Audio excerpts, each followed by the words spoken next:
হযরত মাওলানা সাদ কামরাবী হাফিজাহুল্লাহ তাআলা ওয়া হাদাহুল্লাহ তাআলা ইতাআত করেন।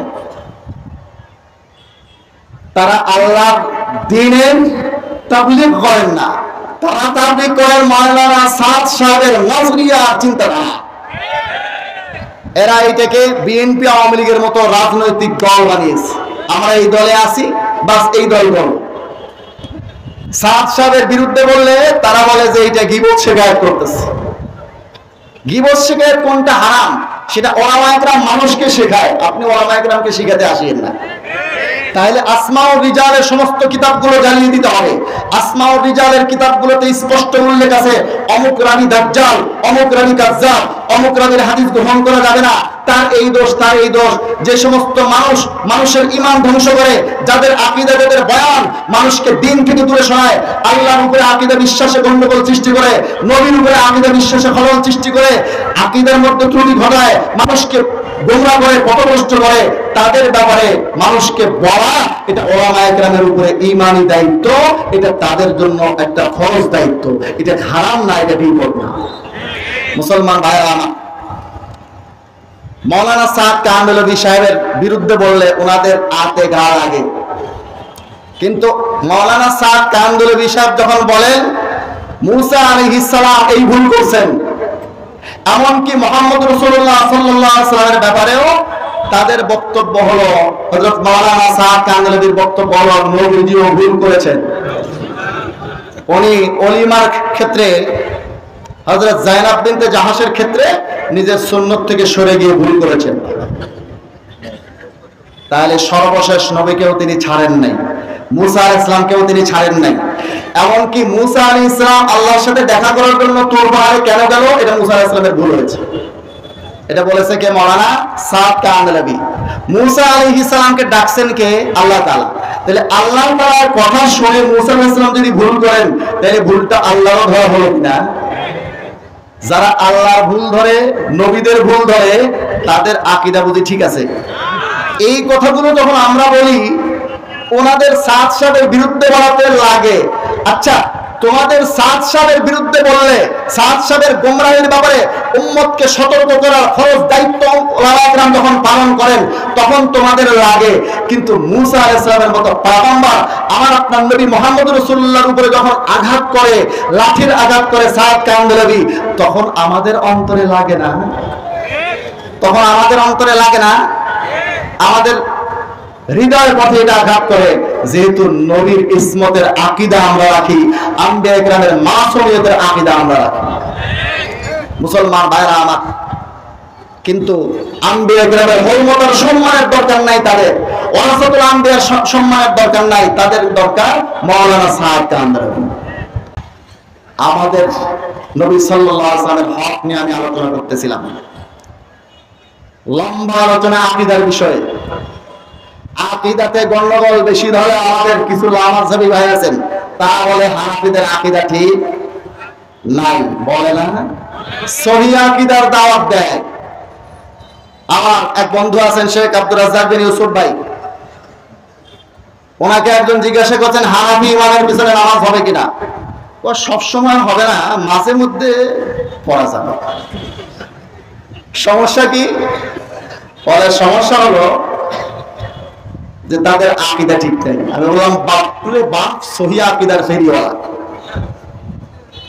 যাদের আকীদা আল্লাহর ব্যাপারে গলত, যাদের আকীদা কালেমার ব্যাপারে গলত, যাদের আকীদা রাসূলের ব্যাপারে গলত, যাদের আকীদা সাহাবীদের ব্যাপারে গলত, যাদের আকীদা আখিরাতের ব্যাপারে গলত, আমি এক একটা হেডলাইন বলছি যেটার উপরে আলোচনা করতে এক একটা বিষয়ে কমপক্ষে আধা ঘন্টা থেকে 15 ঘন্টা লাগবে। সংক্ষেপে বললাম, বহু বছর পর পরে আমি আপনাদের এই সম্মেলনে দাওয়াত পাই। অনেক বছর আগে একবার আসছিলাম, আবার যদি কোনোদিন আসি, ভুল ক্রমে দাওয়াত পাইয়া যাই, তাহলে বাকি আকীদাগুলো নিয়ে ইনশাআল্লাহ আলোচনা করব। আমার নবীর হকগুলোর মধ্যে অন্যতম হক হলো নবীর উপরে সঠিক আকীদা রাখা। কাজেই যারা মনে করে নবী মাসুম না, তাদের আকীদা বুঝি ঠিক আছে? ঠিক আছে? যারা মনে করে নবী মাসুম না, তাদের আকীদা ঠিক আছে? আর লামাযহাবী শায়েখ বন্ধুরা বলেন নবীজিও ভুল করেন, এমনকি নবুয়তের ব্যাপারে, রিসালাতের ব্যাপারেও তিনি ভুল করেছেন। স্পষ্ট বক্তব্য তাদের আছে। কিন্তু নতুন আরেকটা ফেরকা বাইর হয়েছে, এটা আতি ফেরকা। আছে আছে আছে। আমি নবীর 1 নম্বর হক বলছিলাম কি? নবীকে মহব্বত করা। নবীর 1 নম্বর হক কি ছিল? নবীকে মহব্বত করা। আচ্ছা, নবীকে আমি মহব্বত করি, কিন্তু নবীর ওয়ারিস যারা, আওলাদ যারা, তাদেরকে আমি গালি দিই। হযরত ফাতেমাকে যদি কেউ গালি দেয়, হযরত হাসান হোসেনকে কেউ গালি দেয়, তার ঈমান থাকবে? সে নবীকে মহব্বত করে প্রমাণ হবে? একজন আপনাকে খুব ভালোবাসে, কিন্তু আপনার বাপকে পিটায়, আপনার মাকে পিটায়, আপনার ছেলেকে দেখলে গালি দেয়, আপনার মেয়েকে দেখলে গালি দেয়, আপনার স্ত্রীকে দেখলে গালি দেয়, তাহলে সে কি আসলেই আপনাকে ভালোবাসে? মুসলমান ভাইরা আমার, স্পষ্ট হাদিসে আছে, ইন্নাল উলামা ওয়ারাসাতুল আম্বিয়া, যারা নবীর দ্বীনের দাওয়াত দেয় বলে দাবি করে আর এই সমস্ত ওলামায়ে কেরামকে গালি দেয়, ওলামায়ে কেরামের গায়ে হাত তোলে, তারা কি আসলেই নবীর দ্বীনের দাওয়াত দেয়? তারা আসলেই নবীকে মহব্বত করে? মুসলমান ভাইরা আমার, নবীর মহব্বতের দাবি করে নবীর ওয়ারিসদের সাথে যারা থাকে না, নবীর ওয়ারিসদেরকে যারা গালি দেয়, তারা কখনো নবীকে মহব্বত করার দাবি করতে পারে না। এখন আসুন, আমাদের এই এতাআতি ভাইরা, তারা হযরত মাওলানা সাদ কামরাবী হাফিজাহুল্লাহ তাআলা ওয়া হাদাহুল্লাহ তাআলা এতাআত করেন। তারা আল্লাহর দ্বীনের তাবলীগ করেন না, তারা তাবলীগ করেন মাওলানা সাদ সাহেবের নজরিয়া চিন্তাধারা। এরা এটাকে বিএনপি আওয়ামী লীগের মতো রাজনৈতিক দল বানিয়েছে। আমরা এই দলে আছি, বাস এই দল বলো। সাদ সাহেবের বিরুদ্ধে বললে তারা বলে যে এটা গীবত শিকায়ত করতেছে। গীবত শিকায়ত কোনটা হারাম সেটা ওলামায়ে কেরাম মানুষকে শেখায়, আপনি ওলামায়ে কেরামকে শিখাতে আসেন না। তাহলে আসমাউর রিজালের সমস্ত কিতাবগুলো জ্বালিয়ে দিতে হবে। আসমাউর রিজালের কিতাবগুলোতে স্পষ্ট উল্লেখ আছে, অমুক রাবী দাজ্জাল, অমুক রাবী কাজ্জাব, অমুক রাবীর হাদিস গ্রহণ করা যাবে না, তার এই দোষ, তার এই দোষ। যে সমস্ত মানুষের ঈমান ধ্বংস করে, যাদের আকীদা, যাদের বয়ান মানুষকে দিন থেকে দূরে সরায়, আল্লাহর উপরে আকীদা বিশ্বাসে গন্ডগোল সৃষ্টি করে, নবীর উপরে আকীদা বিশ্বাসে খলল সৃষ্টি করে, আকীদার মধ্যে ত্রুটি ঘটায়, মানুষকে গোমরাহ করে, পথভ্রষ্ট করে, তাদের ব্যাপারে মানুষকে বলা, এটা ওলামায়ে কেরামের উপরে ঈমানি দায়িত্ব, এটা তাদের জন্য একটা ফরজ দায়িত্ব। এটা হারাম না, এটা বিপদ না। মুসলমান ভাইরা আমার, মাওলানা সাদ কামরাবী সাহেবের বিরুদ্ধে বললে ওনাদের আতে ঘা লাগে, কিন্তু মাওলানা সাদ কামরাবী সাহেব যখন বলেন মুসা আলাইহিস সালাম এই ভুল করছেন, এমনকি মুহাম্মদ রাসূলুল্লাহ সাল্লাল্লাহু আলাইহি ওয়াসাল্লামের ব্যাপারেও তাদের বক্তব্য হলো, হযরত মাওলানা সাদ কামরাবীর বক্তব্য হলো নবীজিও ভুল করেছেন। উনি ওলিমার ক্ষেত্রে, হযরত যায়েনাব বিনতে জাহাসের ক্ষেত্রে নিজের সুন্নত থেকে সরে গিয়ে ভুল করেছেন। তাহলে সর্বশেষ নবীকেও তিনি ছাড়েন নাই, মুসা আলাইহিস সালামকেও তিনি ছাড়েন নাই। এমনকি মুসা আলাইহিস সালাম আল্লাহর সাথে দেখা করার জন্য তুর পাহাড়ে কেন গেল, এটা মুসা আলাইহিস সালামের ভুল হয়েছে। এটা বলেছে কে? মাওলানা সাদ কামরাবী। মুসা আলাইহিস সালামকে ডাকছেন কে? আল্লাহ তাআলা। তাহলে আল্লাহ তাআলার কথা শুনে মুসা আলাইহিস সালাম যদি ভুল করেন, তাহলে ভুলটা আল্লাহর ধরা হলো কিনা? যারা আল্লাহর ভুল ধরে, নবীদের ভুল ধরে, তাদের আকীদা বুঝি ঠিক আছে? এই কথাগুলো যখন আমরা বলি, ওনাদের সাদ সাহেবের বিরুদ্ধে বলাতে লাগে। আচ্ছা, তোমাদের সাদ সাহেবের বিরুদ্ধে বললে, সাদ সাহেবের গোমরাহির ব্যাপারে উম্মতকে সতর্ক করার ফরজ দায়িত্ব ওলামায়ে কেরাম যখন পালন করেন, তখন তোমাদের লাগে। কিন্তু মুসা আলাইহিস সালামের মতো পয়গম্বর, আমার আপনার নবী মুহাম্মদ রাসূলুল্লাহর উপরে যখন আঘাত করে, লাঠির আঘাত করে সাদ কামরাবী, তখন আমাদের অন্তরে লাগে না? তখন আমাদের অন্তরে লাগে না? আমাদের হৃদয়ের পথে এটা আঘাত করে, যেহেতু নবীর ইসমতের আকীদা আমরা রাখি, আম্বিয়া ইকরামের মাসুমিয়তের আকীদা আমরা রাখি। মুসলমান ভাইরা আমার, কিন্তু আম্বিয়া ইকরামের মর্যাদার সম্মানের দরকার নাই, তাদের ওয়ারাসাতুল আম্বিয়ার সম্মানের দরকার নাই, তাদের দরকার মাওলানা সাদ কামরাবী। মুসলমান ভাইরা আমার, এইগুলো কথা যখন তাদেরকে বলা হয়, তারা আগে বলতো এগুলো মাওলানা সাদ কামরাবী বলেন নাই। এখনো দুই রকম কথা বলতেছে।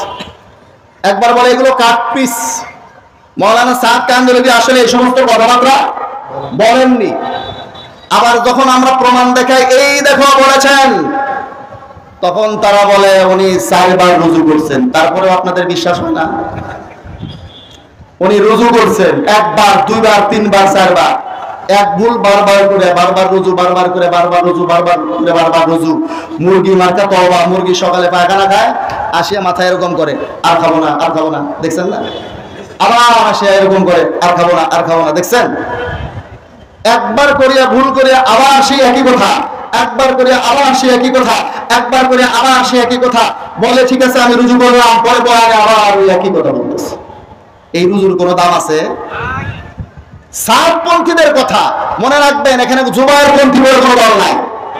আমরা মাওলানা জুবায়ের সাহেব হাফিজাহুল্লাহ তাআলার ইতাআত করি না, তার দল করি না, আমরা আল্লাহর দ্বীনের তাবলীগ করি।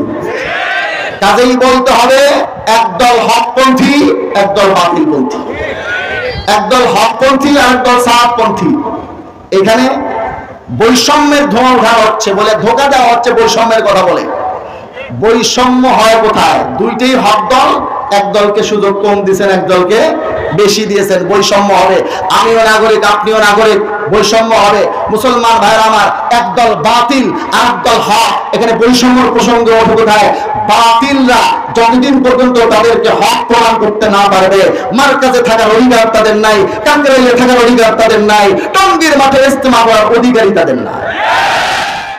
মুসলমান ভাইরা আমার, বৈষম্যের শিকার তো আমরা, যে আমাদেরকে পূর্ণ অধিকার থেকে বঞ্চিত করে ওদেরকেও কিছু দেওয়া হয়েছে, যাদের কোনো অধিকার নাই তাদেরকেও দেওয়া হয়েছে। এটা হলো বৈষম্য, এবং বৈষম্যের শিকার আমরা।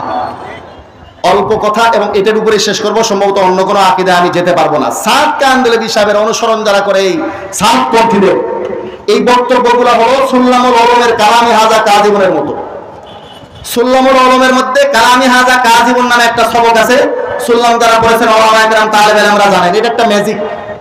কালামি হাজা কাযিবুনকে যদি আপনি বলেন সত্য, তাইলে এটা হয় মিথ্যা, আর যদি বলেন মিথ্যা, তাইলে এটা হয় সত্য। এটা উলামায়ে কেরাম, তালেবে ইলমরা বুঝেন। এই সাদপন্থীরা পুরা কালামি হাজা কাযিবুনের মতো কথা বলে। তাদেরকে যখন বলা হয় সাদ কান্দেলভি এগুলো বলেছেন, তারা বলে না, বলে নাই। যখন বলা হয় এই দেখো বলেছেন, তখন বলে রুজু করছেন। যদি বলে নাই হয়, তাইলে বলে নাই কথাটা সত্য হয়, তাহলে রুজু কথাটা মিথ্যা। আর যদি রুজু কথাটা সত্য হয়, তাহলে বলে নাই বলে তোমরা যে বলছো এটা মিথ্যা। তাইলে তাদের একটা কথাকে সত্য বললে আর একটা মিথ্যা হয়, আর একটাকে সত্য বললে আর একটা মিথ্যা হয়। আগাগোড়া মিথ্যা কথা বলে দ্বীনের তাবলীগ করা যায় না। মুসলমান ভাইরা আমার, কোরআন শরীফের সূরা আলে ইমরানের আয়াত নম্বর 18, আল্লাহ পাক রব্বুল আলামিন বলেন, শাহিদাল্লাহু আন্নাহু লা ইলাহা ইল্লা হুয়া ওয়াল মালায়েকাতু ওয়া উলুল ইলমি কায়িমান বিল কিসত। আল্লাহ তাআলা বলেন, ও আমার বান্দা বান্দীরা, আমি এক, আমার তাওহীদে তোমাদেরকে বিশ্বাসী হতে হবে। আমার তাওহীদের 1 নম্বর দলিল হলো শাহিদাল্লাহ, আমি আল্লাহ, এর 1 নম্বর শাহেদ, 1 নম্বর প্রমাণ, 1 নম্বর দলিল। কারণ আমি বলি আমি এক, আমার তাওহীদের কথা আমি বলি, এজন্য তাওহীদের বিশ্বাসী তোমাদের হতে হবে। 2 নম্বর ওয়াল মালায়েকাতু, আমার তাওহীদের 2 নম্বর দলিল হলো, মুসলিম শরীফ দ্বিতীয় খণ্ডটা দাও। আমার তাওহীদের 2 নম্বর দলিল হচ্ছে ফেরেশতারা। ফেরেশতারাও মানে, ফেরেশতারাও সাক্ষী দেয় আমি এক। আল্লাহ তাআলা বলেন আমার একত্ববাদের 3 নম্বর দলিল ওয়া উলুল ইলমি, উলামায়ে কেরাম। উলামায়ে কেরামও বলে আমি এক। কাজেই আমার একত্ববাদ আর তাওহীদকে তোমাদেরকে মানতে হবে। তাইলে আল্লাহ তাআলা উলামায়ে কেরামকে নিজের একত্ববাদের দলিল, তাওহীদের হক্কানিয়তের দলিল হিসেবে পেশ করেছেন। অতএব আল্লাহ তাআলার কোরআনের 3 নম্বর পারা 3 নম্বর সূরা সূরা আলে ইমরানের 18 নম্বর আয়াতের বক্তব্য হলো, উলামায়ে কেরাম যেদিকে হক সেদিকে, উলামায়ে কেরাম যেদিকে নাই হক সেদিকে। ওরা বলে আমাদের সাথেও ওলামা আছে, আমাদের সাথেও আলেম আছে। আমি বলি 100 ভাগ সত্য বলে, আলেম তাদের সাথেও আছে, তারা আলেমদের সাথে নাই। মুআজ বিন নূর, মুআজ স্পেস নূর স্পেস, শুনছেন না বক্তব্য? এই স্পেস ওয়ালা নূর যেগুলো আছে, এরকম লক্ষ কোটি যদি মুআজ বিন নূর আমাদের প্রত্যেকটা অঞ্চলে থাকে। এই ধরনের গুন্ডাগিরি করে দ্বীনের তাবলীগ করা যায় না। আল্লাহ পাক রব্বুল আলামিনের স্পষ্ট বক্তব্য হলো ওলামায়ে কেরামকে যেটাকে হক বলবে সেটা হক, ওলামায়ে কেরাম যেটাকে বাতিল বলবে সেটা বাতিল। অতএব আমরা তাবলীগ করব কোন দিকে? ওলামায়ে কেরাম যেদিকে আছেন সেই দিকে। এই বাতিল সাতপন্থী যারা যেদিকে আছে সেই দিকে আমরা থাকবো না। মুসলমান ভাইরা আমার, দুইটা হাদিসের হাওয়ালা দিব, বুখারী শরীফ জিলদে সানি এবং বুখারী শরীফ প্রথম খণ্ডের এবং মুসলিম শরীফ দ্বিতীয় খণ্ডের। মুসলিম শরীফ দ্বিতীয় খণ্ডের এই হাদিস শরীফটা ৭৭ নম্বর পৃষ্ঠায় উল্লেখ রয়েছে। হযরতে আবু হুরায়রা থেকে বর্ণিত এই হাদিস আমরা ঘটনামূল তো সবাই জানি, বাংলাটা সবার জানা আছে। আন আবি হুরায়রা আনিন নবী সাল্লাল্লাহু আলাইহি ওয়াসাল্লাম قال, হযরত আবু হুরায়রা থেকে বর্ণিত আল্লাহর নবী সাল্লাল্লাহু আলাইহি ওয়াসাল্লাম বলেন, বাইনামা ইমরাতানি মাহুমা ইবনাহুমা, দুইটা মেয়ে একসঙ্গে বসে আছে, তাদের সঙ্গে তাদের ছেলেরাও আছে। যা আদিবু, এই অবস্থায় বাঘ আসলো। বাঘ আসিয়া একজনের, পুরো আরবি পড়তে গেলে সময় লাগবে, একজনের ছেলেকে নিয়ে চলে গেল। একজন বয়সে একটু বড় ছিলেন আর একজন একটু ছোট। হযরত দাউদ আলাইহিস সালাতু ওয়াত তাসলিমের কাছে যখন মুকদ্দমা দায়ের করা হলো, ফাতাহাকামা ইলা দাউদ আলাইহিস সালাতু ওয়াস সালাম, তো হযরত দাউদ আলাইহিস সালাম কোন করিনা দেখে ফাকাযা বিহি লিল কুবরা, বয়স্ক মেয়েটাকে ছেলেটা দিয়ে দিলেন। এই ফয়সালা করে ফাখরাজাতা আলা সুলাইমান ইবনে দাউদ আলাইহিস সালাতু ওয়াস সালাম, দুনো মহিলা আসছে হযরত সুলাইমানের সামনে। হযরত সুলাইমান বলছে, আমার আব্বা কি ফয়সালা করেছেন? বলে এরকম ফয়সালা, বড়জনকে দিয়ে দিয়েছেন। উনি বলছেন, আমার কাছে তো বিকল্প একটা ফয়সালা আছে। সব শুনছেন, শুনে উনি বুঝতে পেরেছেন আসলে এখানে কোনো গন্ডগোল আছে। বলে, আমার কাছে বিকল্প আর একটা ফয়সালা আছে। কি ফয়সালা? ফাকাইতুনি বিসুকিন, ওয়া চাকু আনো তো, চাকু আনো। বলে, এই ছেলেটা কেটে আমি দুটো টুকরো করে দিই, অর্ধেক দেব বড়টাকে, অর্ধেক দেব ছোটটাকে। তখন বড়টা আর কিছু কয় না, বড়টা চুপ, বড়টা চুপ। ছোটটা কি বলে? ফাকালাতিস সুগরা লা, বলে না না না, কখনো না, এই ছেলেকে আপনি চাকু দিয়ে কাটতে পারবেন না। রাহমাতুল্লাহ, আল্লাহ আপনার উপরে রহম করেন। আপনি চাকু আনবেন না, একে কাটবেন না। এই ছেলে বেঁচে থাক, আমার কাছে না থাক, এই ছেলে আমার না। ছোটটা বলে, এই ছেলে তার, এটা আমার। এই বড় বনে বয়স্ক যে মেয়েটা আছে তার দিকে ইশারা করে বলে, মেয়েটা ওর, ওকে দিয়ে, ছেলেটা ওর, ওকে দিয়ে দেন, আমাকে দেবেন না। সন্তানটাও বেঁচে থাক, আমার কাছে না থাক, ওই মেয়ের কাছে থাক, তবুও সে বেঁচে থাক। হযরত সুলাইমান আলাইহিস সালাম তখন ফয়সালা করে দিলেন ছোটটার জন্য, যে ছেলে ছোটটা। মুসলমান ভাইরা আমার, কেন দিয়েছেন? কারণ তিনি লক্ষ্য করেছেন ছোট মেয়েটার সন্তানের প্রতি, এই ছেলের প্রতি যে দরদ, বড়টার সেই দরদ নাই। বড়টা চাইতেছে, আমার ছেলেকে তো বাগে নিয়েছে, ছোটটাকে কেটে সুলাইমান টুকরো করবে, আমারও ছেলে থাকবে না, ওরও ছেলে থাকবে না। ইন্নাল বালা ইযা আম্মা থাম্মা, মুসিবত দুইজনের উপরে আসলে একটু হালকা হবে। সে চাইতেছে ছেলেটা যে কোনো রকমে কাটা যাক, আমার ব্যথাটা একটু হালকা হবে। কিন্তু ছোটটাই দেখছে, সন্তান তো আমার, একে কেটে দুই টুকরা করে অর্ধেক মা সন্তান নিয়ে আমি কি করব? আমার ছেলে তার কাছে থাক, তবুও পৃথিবীতে বেঁচে থাক, জীবিত থাক। আমার একটা কথা আপনারা বিবেচনা করবেন, হযরত মাওলানা সাদ কামেলভি, যদি এই ছোট মেয়েটা তার সন্তানের প্রতি যে দরদ ছিল, আল্লাহ দ্বীনের প্রতি, দাওয়াত ও তাবলীগের এই মোবারক কাজের প্রতি তার এতটুকু দরদ যদি থাকতো, সে সব কিছু জানে, চোখে দেখতেছে মার্কাজ রক্তাক্ত হচ্ছে, টঙ্গীর ময়দান রক্তাক্ত হচ্ছে, ছেলে পিতার মধ্যে দ্বন্দ্ব হচ্ছে, জামাই শ্বশুরের দ্বন্দ্ব হচ্ছে, মসজিদের ইমাম মুয়াজ্জিনে আর মুসল্লির গন্ডগোল হচ্ছে, গোটা উম্মাহ ভেঙে টুকরো টুকরো হচ্ছে, খান খান হয়ে যাচ্ছে। কিন্তু সাদ কান্দলবির তাতে কিছুই যায় আসে না। মার্কাজ নিজামউদ্দিন দিল্লি ভেঙে চুরমার হয়ে গেলে যায় আসে না, মার্কাজ টুকরো টুকরো হয়ে যায় আসে না।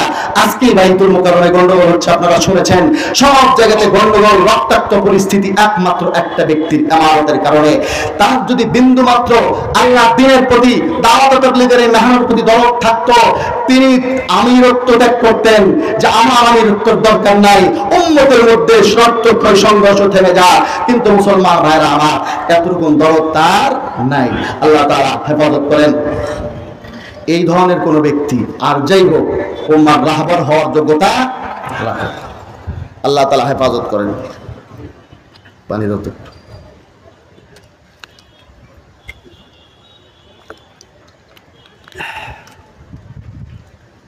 সর্বশেষ একটা হাদিস, বুখারী শরীফ খণ্ড নম্বর 1। তো বলতেছিলাম এই ধরনের সাংঘাতিক, উনি হক বাতিল রুজু আর যাই বলেন আপনি বলুক না বলুক, কিন্তু উনি যে সাংঘাতিক ক্ষমতাবান এই কথাটা প্রমাণিত নাকি প্রমাণিত না? এই ধরনের সাংঘাতিক ক্ষমতাবান কোনো ব্যক্তি আমির হওয়ার যোগ্যতা রাখে না। এখন আমাদের কিছু ভাইদের একটা প্রশ্নের আমি উত্তর দেবো, সোয়ালে মুকাদ্দার যেটা আমাদের ভাষায় বলে। অনেক ভাইকে আমি বলেছি, ভাই আপনি সাতপন্থীদের সাথে আছেন কেন? হুজুর আমি সব বুঝি। হক্কানি ওলামা মাশায়েখ, এত হক্কানি ওলামা মাশায়েখ আছেন, এই দল যে হক এটা বুঝতে আমাদের আর বাকি নাই, কিন্তু আমি তাবলীগের কাজ পেয়েছি এই অমুক মোবাল্লেগের মাধ্যমে, দাওয়াত তাবলীগের এই মেহনতে আমি আসছি অমুকের মাধ্যমে। আবার অনেকে বলেন যে অমুক বেচারার হাতে অনেক মানুষ তো হেদায়েতের পথে আসছে, তাইলে কি উনি বাতিল হন? তাদের জন্য এই অ্যান্টিবায়োটিক। বুখারী শরীফ খণ্ড নম্বর 1 পৃষ্ঠা নম্বর 431, হাদিস নম্বর 2966, এটা মেইন কিতাবে।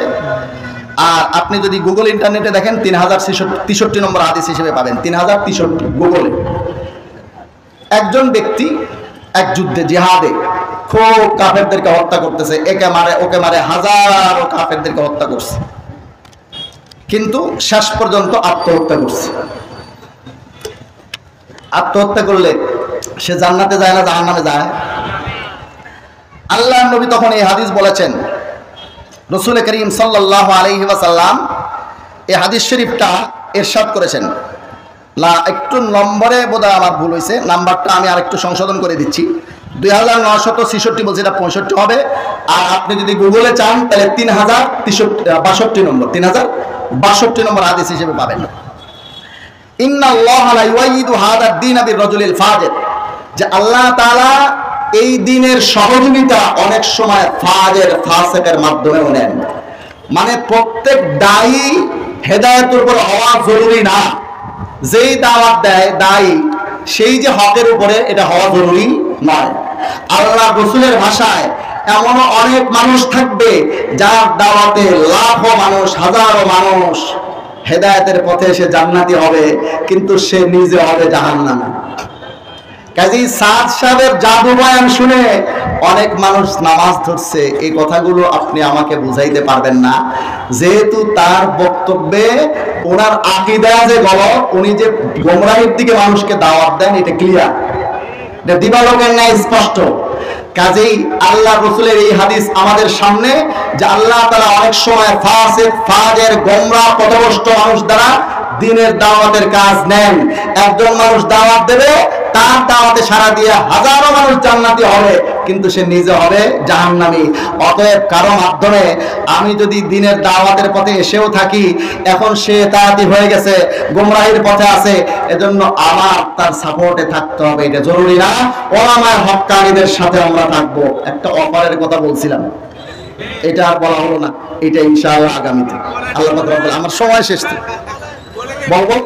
তিরমিজি শরীফের হাদিস, হযরত আনাস রাদিয়াল্লাহু তাআলা আনহু বলেন, মান আহাব্বা সুন্নতি ফাকাদ আহাব্বানি ওয়া মান আহাব্বানি কানা মাই ফিল জান্নাহ।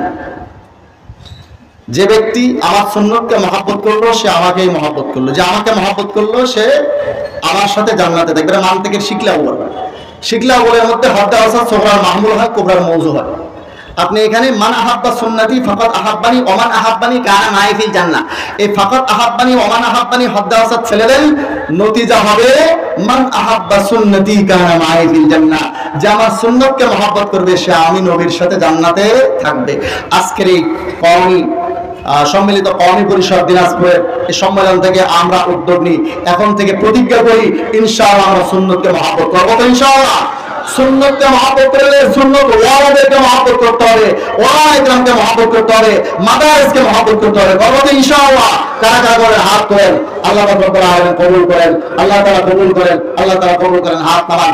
আল্লাহ তাআলা সুন্নাতকে মহব্বত করে, সুন্নাত ওয়ালাদেরকে মহব্বত করে, ওলামায়ে কেরামের সাথে থেকে কাল কিয়ামতের ময়দানে নবীর সাথে এবং ওয়ারাসাতুল আম্বিয়া ওলামায়ে কেরামের সাথে আমাদেরকে জান্নাতে থাকার তৌফিক দেন।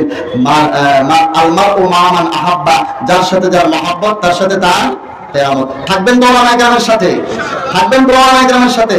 আল্লাহ তাআলা কবুল করেন। আসসালামু আলাইকুম ওয়া রাহমাতুল্লাহি ওয়া বারাকাতুহু।